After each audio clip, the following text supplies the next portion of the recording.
To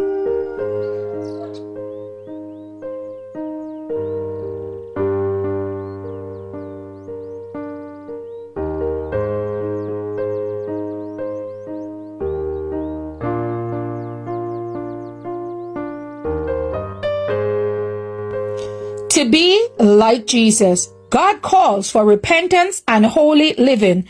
For I know him, that he will command his children and his household after him, and they shall keep the way of the Lord to do justice and judgment, that the Lord may bring upon Abraham that which he had spoken of him. Genesis 18 and verse 19. God's plan for our salvation is perfect in every particular. If we will faithfully perform our allotted part, all will be well with us. It is our apostasy that causes discord and brings wretchedness and ruin. God never uses his power to oppress the creatures of his hand. He never requires more than they are able to perform, never punishes his disobedient children more than is necessary to bring them to repentance or to deter others from following their example. Rebellion against God is inexcusable.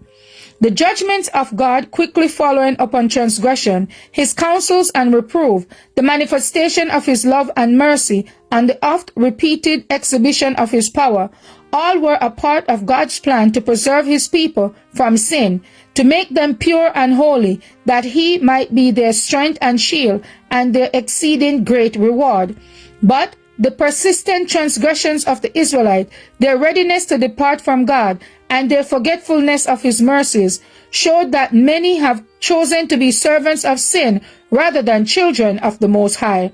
God had created them. Christ had redeemed them from the house of bondage. Their cry of anguish went up to the throne of God, and he put forth his arm to rescue them. For their sake, bringing desolation upon the whole land of Egypt, he granted them high honors. He had made them his peculiar people, and had showered upon them unnumbered blessing. If they would obey him, he would make them a mighty nation, a praise and excellent in all the earth.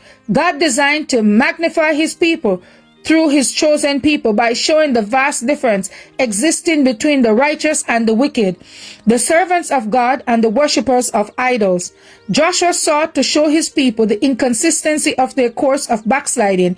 He wished them to feel that the time had come to make a decided change, to put away every vestige of idolatry and to turn to the Lord with full purpose of heart.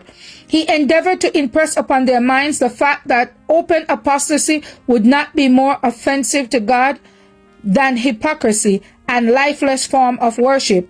If the favor of God was wrought anything, it was wrought everything. Thus Joshua had decided, and after weighing the whole matter, he had determined to serve him with full purpose of heart, and more than this, he would endeavor to induce his family to pursue the same course. To be like Jesus, December 21st. As for me and my house, we will serve the Lord. Thank you all for listening, and please join us once again tomorrow for your daily devotional reading. God bless.